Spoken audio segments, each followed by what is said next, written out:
തിരുവനന്തപുരത്ത് കോളറ സ്ഥിരീകരിച്ചു. തിരുവനന്തപുരം നെയ്യാറ്റിൻകരയിലെ കാരുണ്യ ഭിന്നശേഷി ഹോസ്റ്റലിലെ 10 വയസ്സുകാരനായ അന്തേവാസിക്കാണ് കോളറ സ്ഥിരീകരിച്ചത്.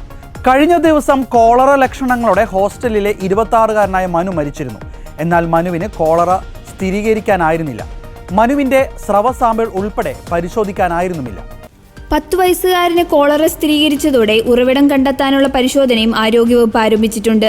രോഗം സ്ഥിരീകരിച്ച് 10 വയസ്സുകാരന്റെ ആരോഗ്യനില തൃപ്തികരമാണ്. കാരുണ്യ ഹോസ്റ്റലിലെ 16 പേർ രോഗലക്ഷണങ്ങളോടെ ചികിത്സയിലാണ്.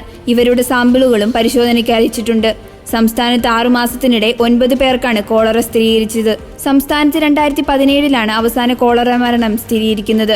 കോളറ സ്ഥിരീകരിച്ചതിൽ DMA DHSന് റിപ്പോർട്ട് നൽകി. എല്ലാ പ്രതിരോധ പ്രവർത്തനങ്ങളും സ്വീകരിച്ചതായി DMO അറിയിച്ചു. നിലവിൽ ഒരാൾക്കാണ് കോളറ സ്ഥിരീകരിച്ചിരിക്കുന്നത്. കഴിഞ്ഞ ദിവസം മരിച്ച 26-കാരന്റെ പരിശോധനാ ഫലത്തിൽ കോളറ സ്ഥിരീകരിക്കാനായിട്ടില്ലെന്നും DMO പറഞ്ഞു. കാരുണ്യ ഹോസ്റ്റലിലെ അന്തേവാസികൾക്ക് നിലവിൽ കോളറ പ്രതിരോധ മരുന്ന് നൽകിയിട്ടുണ്ട്. ഹോസ്റ്റലിൽ നിന്നാണ് കുട്ടിക്ക് കോളറ ബാധിച്ചതെന്നും ഉദ്യോഗസ്ഥർ പരിശോധിക്കുന്നുണ്ട്. ഭിന്നശേഷിക്കാർക്കായി നടത്തുന്ന ഹോസ്റ്റലിൽ കഴിഞ്ഞ ദിവസം ആരോഗ്യവകുപ്പ് പരിശോധന നടത്തിയിരുന്നു.